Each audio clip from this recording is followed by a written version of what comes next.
Welcome to Africa channel. Don't forget to like the video and subscribe to help us.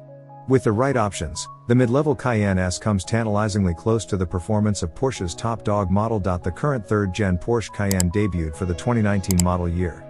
5 years on, the Stuttgart-based automaker implemented one of the most extensive product upgrades in the history of Porsche for the 2024 model, overhauling its powertrains, chassis, interior/exterior designs, and in-car technology.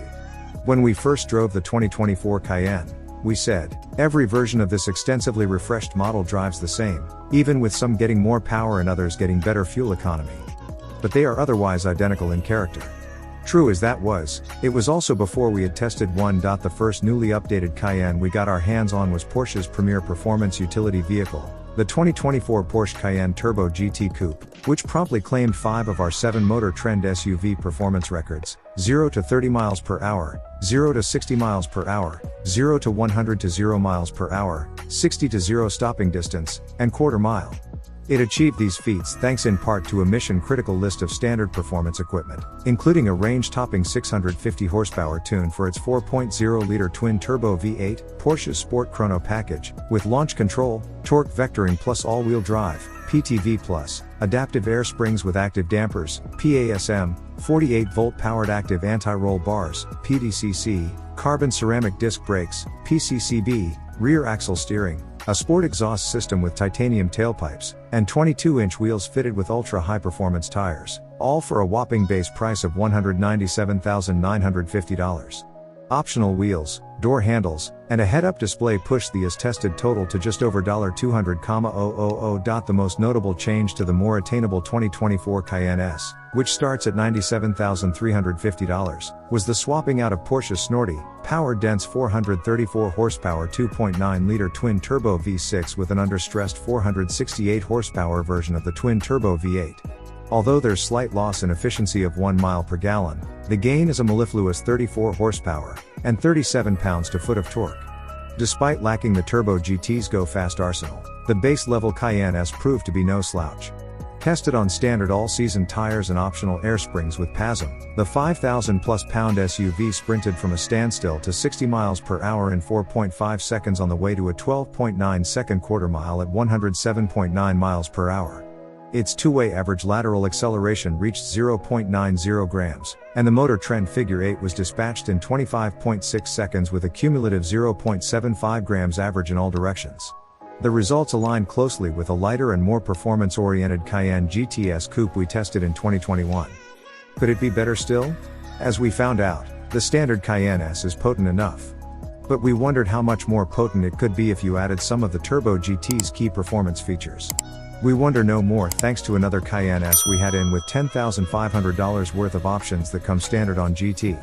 Namely, the same Pirelli P0 Corsa NC0 tires, $630, Sport Chrono, $1,110, rear axle steering, $1,280, torque vectoring plus, $1,500, adaptive air springs with active dampers, $2,390, and active anti-roll bars, $3,590. The above items could be had for $112,220, but several superfluous options, including special paint, wheels, exhaust, leather, seats, steering wheel, audio, interior carbon fiber trim, and advanced parking and cruise control systems boosted our as-tested price to $134,540. Nice stuff to have but not necessary to spec a Cayenne S for top performance. Out at the track, stickier tires and the launch control courtesy of the Sport Chrono dropped the 0 to 60 time by 0.4 seconds to 4.1 seconds and contributed to a quicker/faster quarter-mile performance of 12.6 seconds at 110.4 miles per hour. The upgraded tires and suspension helped to reduce the best 60 to 0 mile per hour stopping distance to just 103 feet, a tidy 9-foot improvement. The combination of torque vectoring, rear axle steering, and those tire and suspension upgrades contributed to a hugely significant 2.0 second per lap improvement through the Figure 8 at 23.6 seconds. Average lateral grip also went up precipitously, from 0.90 grams to 1.04 grams. The Turbo GT's SUV record holding 2.9 second 0-60 and 11.2 second, 121.5 mile per hour quarter mile times will likely stand until, say, a tri-motor Cayenne EV arrives. Rumors are swirling, but for now, a 2024 Cayenne S with the right options can come close to matching its braking, grip, and handling prowess. The fact that the Cayenne S was not equipped with the Turbo GT's gargantuan 17.3/16.1 inch vented/drilled carbon ceramic disc brakes but rather 16.1/14.1 inch vented cast iron discs makes it even more remarkable that it requires just 4 feet more to stop from 60 miles per hour, 103 feet versus 99. Between the two, average lateral grip is a dead tie, 1.04 grams, and the figure 8 lap times are within a blink of an eye, 23.4 seconds versus 23.6 seconds. It might not be a giant slayer, but it makes the giant do a double take. At their cores, whether you're at the wheel of a Cayenne Turbo GT or either of the Cayenne S models we tested, the driver and their passengers would feel and hear a similar V8 rumble, and they'll experience reassuringly powerful brakes, disorienting lateral grip, and responsive and obedient steering. Would they be able to differentiate between a 3 or 4 second 0 to 60 time? Doubtful, as they're all uncommonly quick.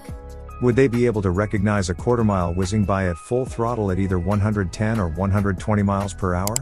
When was the last time your accelerator pedal touched a floor mat or you traveled 100 miles per hour or faster? Ultimately, the driving gratification the new 2024 Cayenne S supplies regardless of spec is almost certainly more than enough for most, and you could pat yourself on the back for saving some cash, even if a spreadsheet says it's slower. We have come to the end of the video. Don't forget to like the video and subscribe to our channel to help us.